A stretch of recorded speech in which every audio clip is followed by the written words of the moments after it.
আচ্ছা, এখন আমরা পড়ব প্যারামিটার সম্পর্কে। প্যারামিটার হচ্ছে গিয়ে the numerical characteristics of a given population is called parameter. Numerical characteristic মানে যে ক্যারেক্টারিস্টিকের একটা নাম্বার আছে এরকম ক্যারেক্টারিস্টিক। এটা হতে পারে অ্যাভারেজ, হাইট, ওয়েট এরকম। এবং এটা অ্যাভারেজ হবে যেটা মোটামুটি একটা পপুলেশনের টোটাল অ্যাভারেজ, টোটাল হাইট অথবা ওয়েটকে রিপ্রেজেন্ট করবে। How sample differs from population in a research? Population আর স্যাম্পলের মধ্যে যে পার্থক্যটা সেটা বললে এখানে হয়ে যাবে যে কেন আমরা স্যাম্পলের উপরে রিসার্চ করি, পপুলেশনের উপরে কম করি। নেক্সট হচ্ছে গিয়ে classification of sampling or different methods of sampling. স্যাম্পলিংয়ের ক্লাসিফিকেশন আমরা দুইভাবে ক্লাসিফাই করতে পারি, একটা হচ্ছে প্রবাবিলিটি স্যাম্পলিং, আরেকটা হচ্ছে নন প্রবাবিলিটি স্যাম্পলিং। এখন প্রবাবিলিটি স্যাম্পলিং এর মধ্যে থাকবে হচ্ছে simple random sampling, systemic sampling, stratified sampling, multi stage sampling, cluster sampling, multi phase sampling. তিনটা এস একসাথে বলা যায়, simple random sampling, systemic sampling, stratified sampling. তারপরে দুইটা মাল্টি একসাথে বলা যায়, multi stage sampling, multi phase sampling, এবং লাস্টে হচ্ছে ক্লাস্টার স্যাম্পলিং। আর আছে নন প্রবাবিলিটি স্যাম্পলিং। নন প্রবাবিলিটির মধ্যে হলো গিয়ে ডেলিবারেট স্যাম্পলিং, যার আরেকটা নাম হচ্ছে purposive sampling, judgment sampling, quota sampling, accidental sampling, convenient sampling. এখন সেটা হচ্ছে সিম্পল র্যান্ডম স্যাম্পলিং। এটার মানে কি? সিম্পল র্যান্ডম স্যাম্পলিং এর আরেকটা সিনোনিম হচ্ছে unrestricted random sampling. Unrestricted random sampling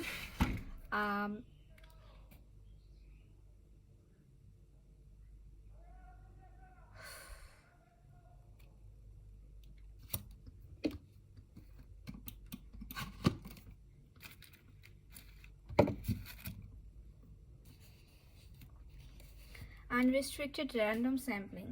এখানে র্যান্ডমলি স্যাম্পল কালেক্ট করা হয়, একটা লটারির মাধ্যমে হতে পারে অথবা এরকম।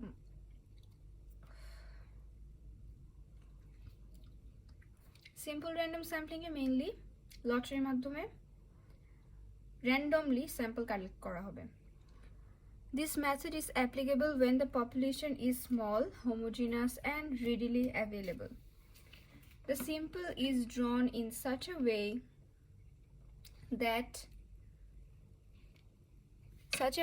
that each unit has an equal chance of being drawn in the sample. So this method is also called unrestricted random sampling. Next আমরা চলে আসি সিস্টেমিক স্যাম্পলিং। সিস্টেমিক স্যাম্পলিং হচ্ছে, সিস্টেমিক স্যাম্পলিংও একটা সিস্টেমিক র্যান্ডম স্যাম্পলিং। একটা মনে করো একটা ধরলাম গ্রুপ আছে, গ্রুপ অফ পিপল আছে। ফার্স্টে যাকে আমি সিলেক্ট করব তাকে আমি র্যান্ডমলি সিলেক্ট করলাম। ধরা যাক যে 2 নাম্বার ব্যক্তিকে আমি র্যান্ডমলি সিলেক্ট করলাম। এরপরে আমি যে সিলেকশনটা করব সেটা একটা সিস্টেম থাকবে। সেটা হতে পারে যে 2 এর পর আমি 12কে ধরছি, অথবা 2 এর পর 4কে ধরছি, 4 এর পরে 3 দুগুণে 6 নাম্বার ব্যক্তিকে ধরছি, এরকম হতে পারে। অথবা 2 এর পর 12 ধরছি, তারপরে 22 ধরছি, তারপরে 32 ধরছি, এরকম হতে পারে। So that's why it's called systemic sampling. একটা সার্টেন ইন্টারভাল পর পরে আমি স্যাম্পল কালেক্ট করব। স্ট্র্যাটিফাইড স্যাম্পলিং যেটা, স্ট্র্যাটিফাইড স্যাম্পলিংটা হচ্ছে একটা করেসপন্ডিং স্ট্র্যাটাম ওয়াইজ সিস্টেমিক ওয়েতে আমরা ডেটা কালেক্ট করব। যেমন স্ট্র্যাটাম হতে পারে, করেসপন্ডিং স্ট্র্যাটাম বলতে আমরা বুঝি যে মুসলিম, হিন্দু, খ্রিস্টান, অথবা যে কোনো এজ গ্রুপ হতে পারে, age group from 5 to 15, from 16 to 25, এরকম এজ গ্রুপ হতে পারে। সো এটা একটা কাইন্ড অফ প্যারালাল টাইপের একটা গ্রুপ, ধর্মের ভিত্তিতে হতে পারে, এজের ভিত্তিতে হতে পারে, বিভিন্ন অ্যাট্রিবিউটসের ভিত্তিতে হতে পারে, এবং এদের থেকে আমি সিস্টেমিক ওয়েতে স্যাম্পল কালেক্ট করব। এটা হচ্ছে স্ট্র্যাটিফাইড স্যাম্পলিং। নেক্সট যেটা আমরা পড়বো সেটা হচ্ছে multi stage sampling. Multi stage স্যাম্পলিংটা মানে অনেকগুলো স্টেজ থেকে বিভিন্ন মাল্টি স্টেজ, মানে অনেকগুলো স্টেজ থাকবে, র্যান্ডমলি স্টেজ থেকে আমরা কালেক্ট করব। যেমন এটা হতে পারে যে একটা কান্ট্রিতে আমরা র্যান্ডমলি ডিস্ট্রিক্ট সিলেক্ট করলাম, একটা র্যান্ডমলি ডিস্ট্রিক্ট সিলেক্ট করে ওখান থেকে আমরা র্যান্ডমলি কোনো একটা জেলা সিলেক্ট করলাম, তারপরে কোনো একটা জেলা থেকে আমরা র্যান্ডমলি কোনো একটা ভিলেজ সিলেক্ট করলাম, তারপর কোনো একটা ভিলেজ থেকে র্যান্ডমলি আমরা কয়েকটা হাউস সিলেক্ট করলাম এবং তারপর ওই হাউসগুলোকে আমরা কি বানাইলাম, আমাদের স্যাম্পল বানাইলাম।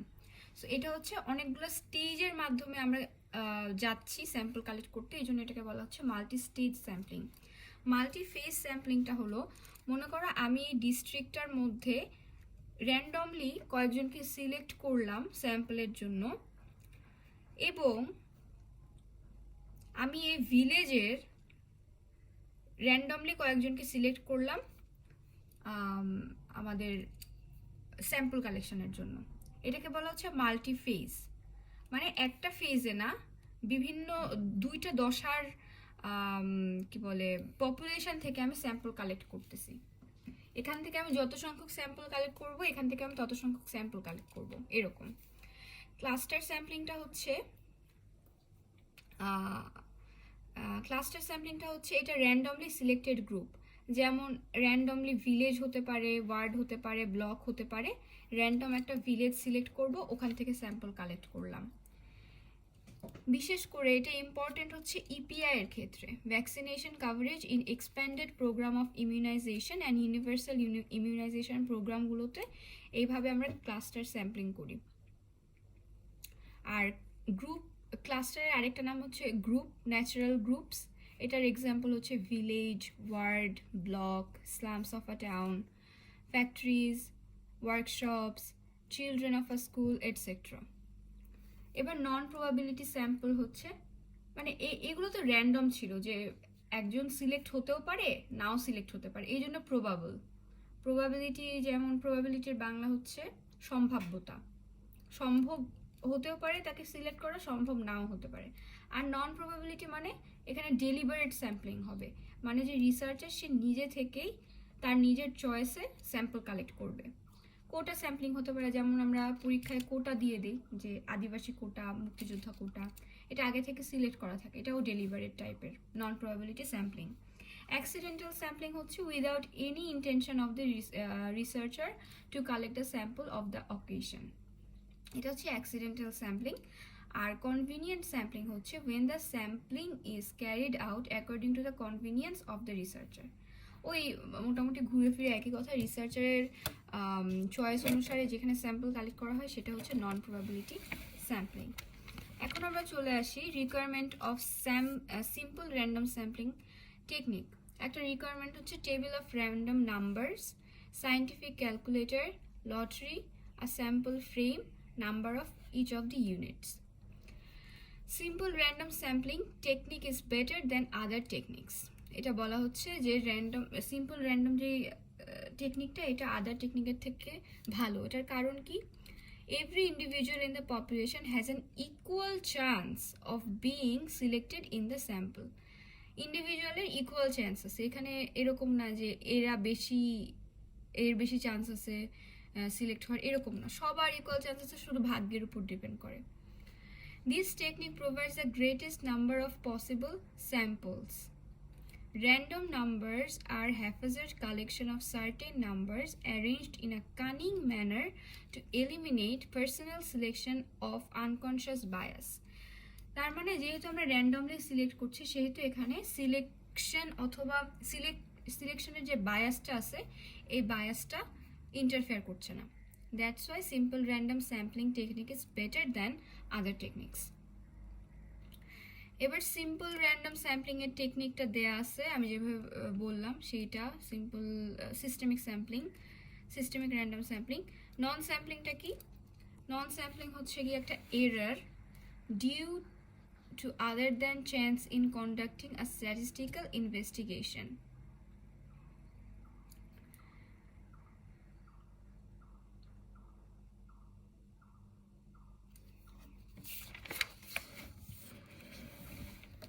পপুলেশন স্যাম্পলের মধ্যে কিছু পার্থক্য আছে।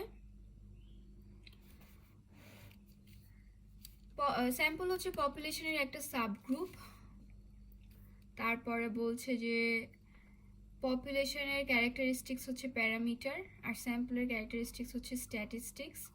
ডেটা কালেকশন পপুলেশন থেকে আমরা সেন্সাসের মাধ্যমে করি, আর স্যাম্পল থেকে আমরা স্যাম্পল সার্ভে করি। পপুলেশনের উপর স্টাডি করার ফোকাস থাকে হচ্ছে আইডেন্টিফাই করা ক্যারেক্টারিস্টিকগুলো, পপুলেশনের বিভিন্ন ক্যারেক্টারিস্টিক আইডেন্টিফাই করা। আর স্যাম্পলের ক্ষেত্রে এটা হচ্ছে making interference about the population, making inference about the population. Inference মানে হচ্ছে কি কোনো একটা আইডিয়া বানানো পপুলেশন সম্পর্কে। এরপর আমরা চলে আসি সেন্ট্রাল টেন্ডেন্সি। সেন্ট্রাল টেন্ডেন্সির মেইন ব্যাপারটা হচ্ছে যে লার্জ নাম্বার অফ অবজারভেশন যদি থাকে, অনেকগুলো অবজারভেশন যদি থাকে কিছু মেজারমেন্টের ক্ষেত্রে, যেমন মিন, মিডিয়ান, মোডের ক্ষেত্রে আমরা যখন এটা বের করব তখন যে অ্যাভারেজ মানটা বের হবে এর একটা টেন্ডেন্সি থাকে সেন্ট্রাল পয়েন্টের কাছাকাছি থাকার, around central point, cluster around central point, এটাকে বলা হচ্ছে সেন্ট্রাল টেন্ডেন্সি। যেমন উদাহরণস্বরূপ আমরা এখানে দেখতে পারি যে এখানে যে গ্রুপটা আছে 68, 74, 56, 64, 75, 66, 59, 73, 55, 60, এটার মধ্যে যদি আমরা অ্যাভারেজ বের করি তাহলে হয় হচ্ছে 65 ডিভাইডেড বাই 10, অর্থাৎ 65 হচ্ছে অ্যাভারেজ। এখানে আমরা আপাত দৃষ্টিতে দেখতে পারবো যে 65ই হচ্ছে এটার এমন একটা মান যেটা এই রেঞ্জের, অর্থাৎ সবচেয়ে এখানে হাইয়েস্ট যত রেঞ্জ 75 হাইয়েস্ট রেঞ্জ, এবং সবচেয়ে লোয়েস্ট রেঞ্জ যদি হয় 55, তাহলে এই দুইটার মাঝামাঝি বরাবর 65 আছে। অর্থাৎ এটার মিন, যেটা মিনের একটা টেন্ডেন্সি আছে যে এই রেঞ্জের একেবারে মাঝ বরাবর থাকার। সো মিন একটা সেন্ট্রাল টেন্ডেন্সি, আবার মিডিয়ানও একটা সেন্ট্রাল টেন্ডেন্সি, মোডও একটা সেন্ট্রাল টেন্ডেন্সি, এটা আমরা একটু পরে দেখব।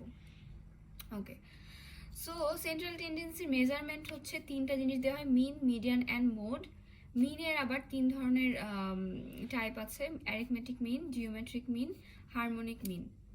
মিডিয়ানের ব্যাপারটা কি? মিডিয়ানের ব্যাপারটা হচ্ছে যদি আমাদেরকে এই অবজারভেশনগুলো অ্যাসেন্ডিং অথবা ডিসেন্ডিং, অ্যাসেন্ডিং অর্থাৎ ছোট থেকে বড়, ডিসেন্ডিং হচ্ছে বড় থেকে ছোট, এরকম করে সাজায় দেওয়া হয়, তখন এদের যে মিডল মোস্ট ভ্যালুটা আছে তাকে আমরা মিডিয়ান বলবো। মিডল মোস্ট ভ্যালু অর্ডের ক্ষেত্রে তো আমরা বুঝতেছি যে এখানে 1, 2, 3, 4, 5, 5টা অবজারভেশন যদি হয় তাহলে এটাই হচ্ছে মিডল মোস্ট ভ্যালু, তখন এইটাই হবে আমাদের মিডিয়ান।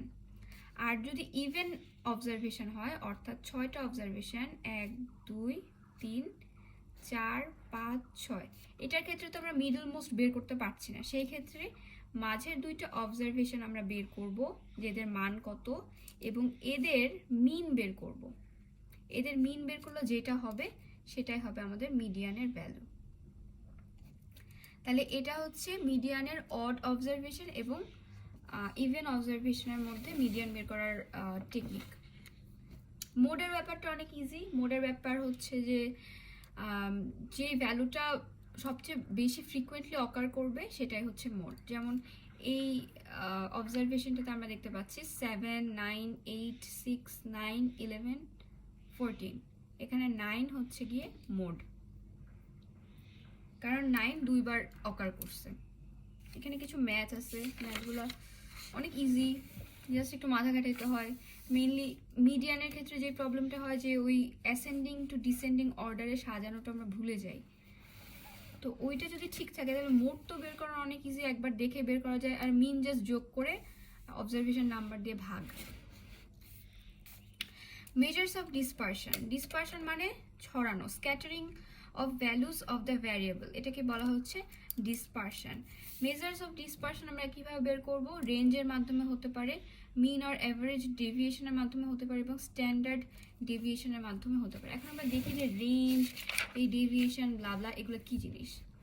রেঞ্জ মানে হচ্ছে একটা অবজারভেশন দেওয়া আছে, তার যে হাইয়েস্ট ভ্যালু আর লোয়েস্ট ভ্যালু এটার যে ডিফারেন্সটা সেটা হচ্ছে রেঞ্জ। এই মিন ডেভিয়েশন মানে কি? মিন মানে অ্যাভারেজ, ডেভিয়েশন মানে কতটুকু ডেভিয়েটেড হচ্ছে, মানে কতটুকু ডেভিয়েটেড হচ্ছে তার যে অ্যাভারেজ ভ্যালু সেটাকে বলা হচ্ছে মিন ডেভিয়েশন। এটার ক্ষেত্রে আমাদেরকে যেটা করতে হবে, এটা মনে করো আমাদের ভ্যালু বা কোনো একটা অবজারভেশন দেয়া আছে, এই অবজারভেশনগুলো থেকে নর্মালি আমরা মিন বের করব। এটা এটা এটা এটা সবকটা যোগ করে যত নাম্বার অবজারভেশন, এখানে কতগুলো আছে 1 2 3 4 5 6 7 8 9 10, 10টা আছে, 10 দিয়ে ভাগ দিলাম, বের করলাম অ্যারিথমেটিক মিন। অ্যারিথমেটিক মিন থেকে প্রত্যেকটা ভ্যালু কতটুকু ডিফারেন্সে আছে সেটা আমরা বের করব এখন। যেমন 83 আর 81 এর মধ্যে ডিফারেন্স হচ্ছে 2, 75 থেকে 81 এর ডিফারেন্স হচ্ছে -6, 81 থেকে 81 এর ডিফারেন্স হচ্ছে 0। এভাবে বের করলাম আমরা deviation from each of the observations. বের করার পরে আমরা যেটা করব, প্লাস মাইনাস ভ্যালু কোনো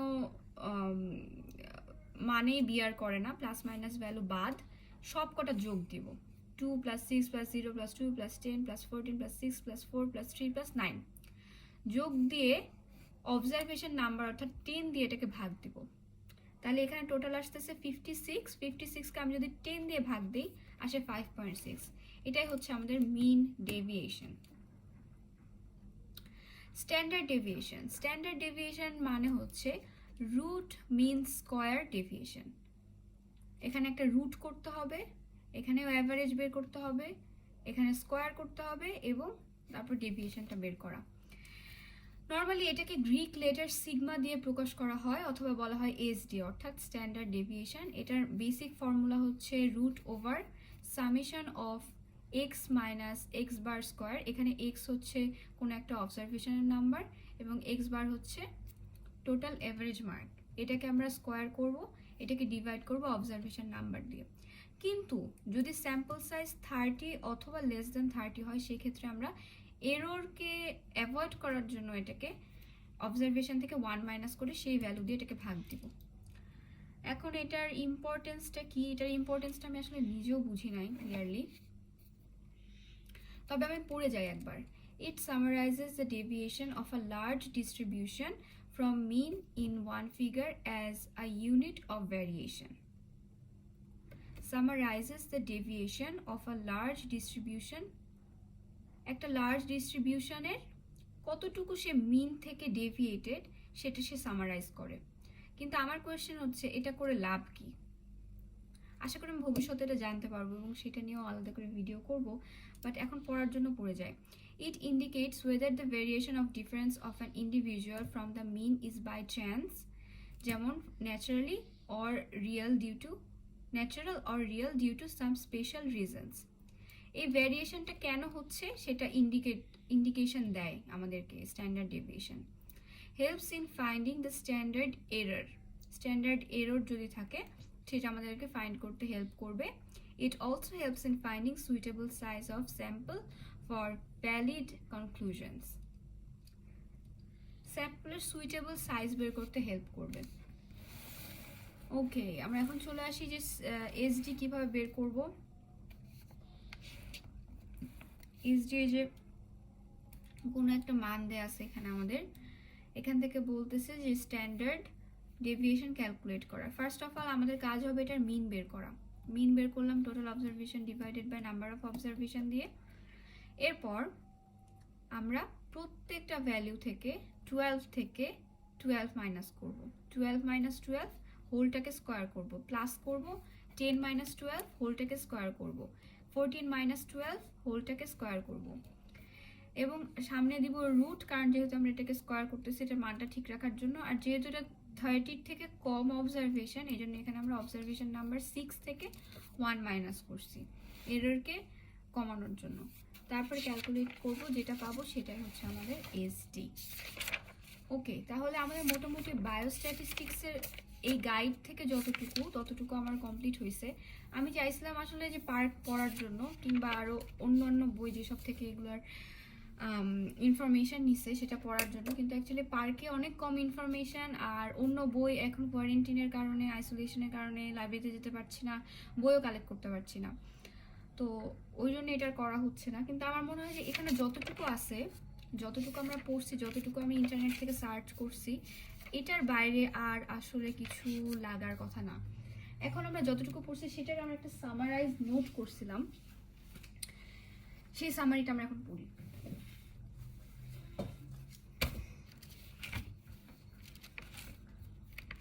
আমরা কি পড়লাম সেটা আগে আমরা সামারি পেজ থেকে দেখে নেই। তাহলে ইজি হবে ব্যাপারটা। আচ্ছা, আমরা পড়েছি health information system, statistics, biostatistics, data, hypothesis, variables, sample and sampling, central tendency, dispersion. Health information থেকে আমরা পড়ছি ডেফিনিশন, কম্পোনেন্টস, ইউজ। স্ট্যাটিস্টিক্স থেকে পড়ছি ডেফিনিশন, ফাংশন। বায়োস্ট্যাটিস্টিক থেকে পড়ছি ডেফিনিশন, ইউজেস, ভাইটাল স্ট্যাটিস্টিক্স, যেটার মধ্যে ছিল হচ্ছে ডেফিনিশন, সোর্সেস এবং ইউজেস। ডেটা থেকে পড়ছি definition, classification, types of data collection এবং ডেটা প্রেজেন্টেশনের মেথড।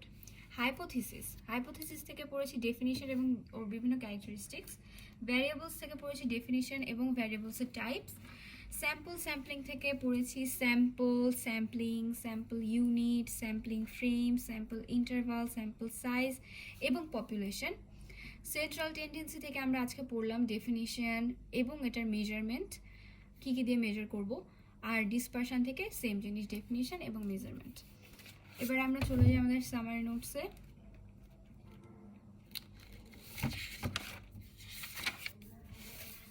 ওকে,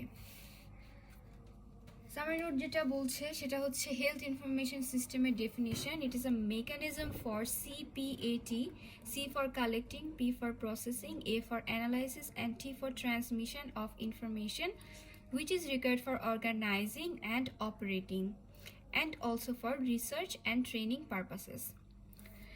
এটার কম্পোনেন্টস আমরা পড়ছিলাম DEF মনে রাখার জন্য, demography and vital events, environmental health statistics, financial statistics.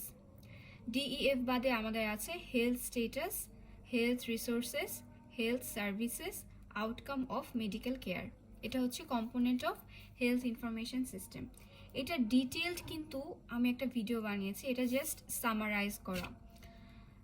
তো ভিডিওটা যদি তোমরা না দেখে থাকো তাহলে অবশ্যই দেখে নিবে, আমি ডিসক্রিপশনে লিঙ্ক দিয়ে দিব। ইউজেস হচ্ছে মেজার করা। কি মেজার করব? হেলথ স্ট্যাটাস নিয়ে দুইটা পয়েন্ট, এক হচ্ছে হেলথ স্ট্যাটাস আমরা মেজার করব আর এক হচ্ছে আমরা হেলথ স্ট্যাটাস কম্পেয়ার করব। এটা ছাড়া হেলথ প্রবলেম এবং হেলথ কেয়ার নিডসগুলো কোয়ান্টিফাই করতে পারি। প্যাম করব। What is PAM? Planning, administration and management করব। কিসের ম্যানেজমেন্ট? বোঝা যাচ্ছে হেলথ সার্ভিস প্রোগ্রাম এসবের ম্যানেজমেন্ট। অ্যাসেসমেন্ট করতে পারবো দুইটা জিনিস, একটা হচ্ছে এফেক্টিভনেস অথবা এফিকেসি অফ ভ্যাকসিনস অথবা আদার হেলথ সার্ভিসেস, এবং attitudes and degree of satisfaction. আরেকটা কাজ ইউজ করতে পারবো, সেটা হচ্ছে রিসার্চ। স্ট্যাটিস্টিক্সের ডেফিনিশন কি? It is a science of collecting, processing, analysis and interpreting numerical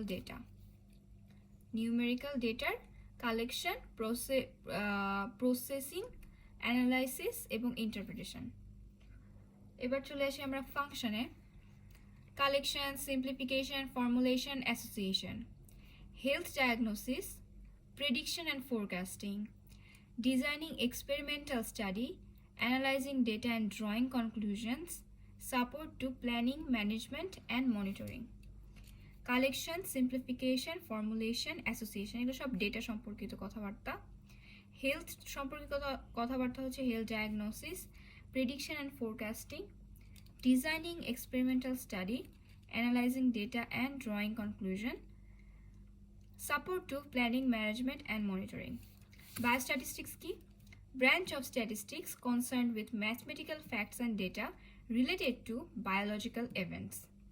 একই জিনিস, স্ট্যাটিস্টিক্যালি ডেটা থাকবে বাট যে ডেটাগুলো বায়োলজিক্যাল ইভেন্টসের সাথে সম্পর্কিত। এটার ইউজেস হচ্ছে কোন একটা ভ্যালু অথবা ভ্যারিয়েবল নর্মাল কতটুকু, কোনটা নর্মাল সেটা ডিফাইন করা, নর্মালের লিমিটটা ডিফাইন করা, এভালুয়েট করা এফিকেসি অফ ভ্যাকসিনস অথবা other health services, evaluation of public health services অথবা achievement of public health services. তারপরে measurement of extent of mortality and morbidity, association বা কম্প্যারিজন এবং প্রায়োরিটি ফিক্স করা। এ হচ্ছে বায়োস্ট্যাটিস্টিক্সের ইউজ। সব স্ট্যাটিস্টিক্সের ইউজ, হেলথ ইনফরমেশন সিস্টেমের ইউজ অ্যাকচুয়ালি অনেকটা সেম, তাই একটার সাথে আরেকটা মনে রাখা যায়। ওকে, এবার চলে আসি আমরা ভাইটাল স্ট্যাটিস্টিক্সে। এটা হচ্ছে branch of statistics which deals with collection, compilation and presentation of data about vital events of life. Vital events of life বলতে আমরা বুঝি বার্থ, ডেথ, ম্যারেজ, যেসব ভাইটাল ইভেন্ট হয় একজনের লাইফে। এবং এটার সোর্স হচ্ছে দি সেন্সাস, ভিআরএম মানে vital registration method, SVRS systemic vital registration, sorry systemic না কি জানো, স্ট্যাটিস্টিক্যাল মনে হয়, statistical vital registration system, surveys, surveillance, statistics, record, বিভিন্ন মেডিকেল এবং আদার ইনস্টিটিউশনাল রেকর্ড হতে পারে, environmental health data, disaster register, notification of infectious disease, non quantifiable data. Data definition হচ্ছে discrete observation of attributes or events. এবার চলে আসি ক্লাসিফিকেশনে। ক্লাসিফিকেশনের সোর্সের ভিত্তিতে প্রাইমারি, সেকেন্ডারি, টার্সিয়ারি, নেচারের ভিত্তিতে কোয়ান্টিটেটিভ, কোয়ালিটেটিভ এবং আদার্স হচ্ছে continuous and discrete classification. Methods কী হতে পারে ডেটা কালেকশনের? অবজারভেশনাল মেথড, অবজারভেশনের মধ্যে প্ল্যানিং অফ অবজারভেশনের ভিত্তিতে structured and unstructured, participation of অবজারভেশনের ভিত্তিতে participant, non participant and disguised, and controlling of অবজারভেশনের ভিত্তিতে কন্ট্রোলড অ্যান্ড আনকন্ট্রোলড। এগুলো নিয়ে বিস্তারিত আলোচনা করা হয়েছে। এটা ছাড়া ডেটা কালেকশনের আদার মেথডস হচ্ছে questionnaire, interview method, combination method, যে কম্বিনেশনে কোয়েশ্চেনিয়ার আর ইন্টারভিউ দুইটার মধ্যে কম্বিনেশন করা হয়, এবং কিছু other methods, audits, store audits, pantry audits, content analysis, warranty card, mechanical devices, depth interview, consumer panel, project techniques. এগুলো সব হতে পারে যে কোনো কনজিউমারদের কাছ থেকে যখন আমরা কোনো ডেটা কালেক্ট করব, কনজিউমার মানে হচ্ছে গিয়ে যারা কাস্টমার, তারা দোকানে হতে পারে, কোনো একটা হেলথ কেয়ার নিচ্ছে এরকম কাস্টমার হতে পারে, এদের কাছ থেকে এই বিভিন্ন ধরনের আমরা ডেটা কালেক্ট করতে পারি। ডেটা প্রেজেন্টেশনে ছিল tabulation, master table, simple table, frequency distribution table. এটা ছাড়া ছিল হচ্ছে বিভিন্ন ধরনের ড্রয়িংস যেটার মধ্যে আছে bar chart, line chart, histogram, pictogram, scatter or dot diagram, sector or pi diagram, map diagram, frequency polygon, frequency curve. এগুলোর ছবি আমি দিয়ে দিয়েছিলাম আগের ভিডিওতে। হাইপোথিসিসটা আমি এখান থেকে পড়তেছি না, কারণ হচ্ছে গিয়ে আসলে আমি অন্য ডেফিনিশন পড়ছি, সো হাইপোথিসিস বাদ। Variable, characteristic of a pop, characteristic of pop মানে হচ্ছে person, objective or phenomenon that can take on different values, যেটা ডিফারেন্ট ভ্যালু নিতে পারে।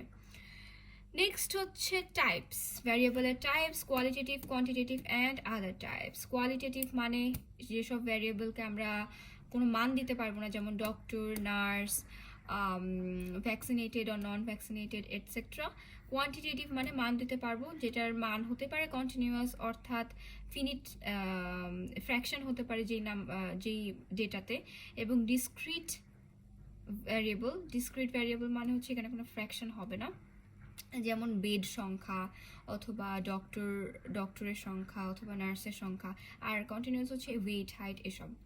আদার হচ্ছে ডিপেন্ডেন্ট ভ্যারিয়েবল, ইন্ডিপেন্ডেন্ট ভ্যারিয়েবল এবং এক্সট্রানিয়াস ভ্যারিয়েবল। এক্সট্রানিয়াসের আরেকটা নাম হচ্ছে কনফাউন্ডিং ভ্যারিয়েবল।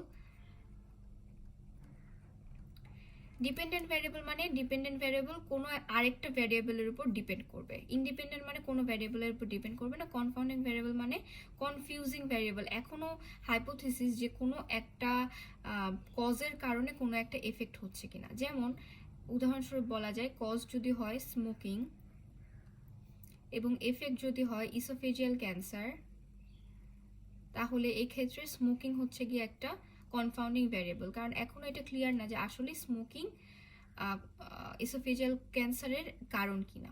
কিন্তু যদি আমি বলি যে একটা কজ আর একটা এফেক্ট, এখানে কজ হচ্ছে গিয়ে অ্যালকোহল এবং এফেক্ট হচ্ছে গিয়ে ইসোফেজিয়াল ক্যান্সার, সেই ক্ষেত্রে অ্যালকোহল হচ্ছে গিয়ে টোটালি আমাদের ইন্ডিপেন্ডেন্ট ভ্যারিয়েবল এই কারণে, কারণ এটা প্রমাণিত হয়ে গেছে অ্যালকোহলের কারণে অবশ্যই ইসোফেজিয়াল ক্যান্সার হয়। তো যখন কোনো একটা কজ আমি যেটা বলতে যাচ্ছি শর্টকাটে, কজ যখন প্লাস মাইনাস হবে, মানে এই কজের কারণে একটা এফেক্ট হতেও পারে নাও হতে পারে, তখন সেই কজটাকে আমরা বলবো কনফাউন্ডিং ভ্যারিয়েবল। এবং এই কজটা যখন যেই মুহূর্তে প্লাস হয়ে যাচ্ছে, অর্থাৎ আমরা বলতে পারবো যে this cause obviously is responsible for this effect, সেই ক্ষেত্রে এই কজটাকে আমরা বলতেছি ইন্ডিপেন্ডেন্ট ভ্যারিয়েবল।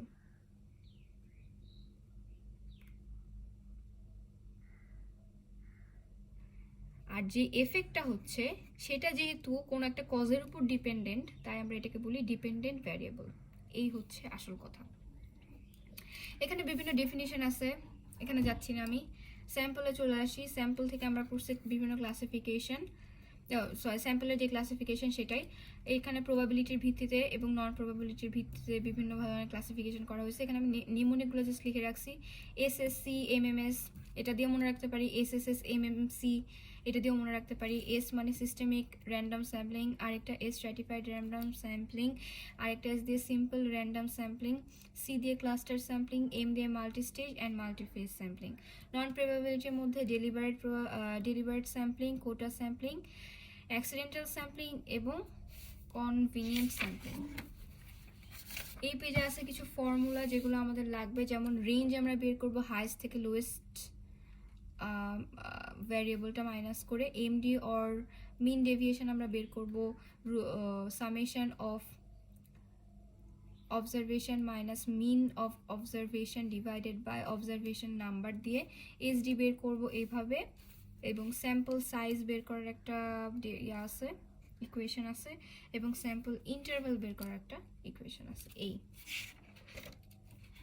তাহলে আমাদের বায়োস্ট্যাটিস্টিক্স চ্যাপ্টার শেষ। নেক্সট আমরা দেখা যাক কোন চ্যাপ্টার নিয়ে কথা বলবো।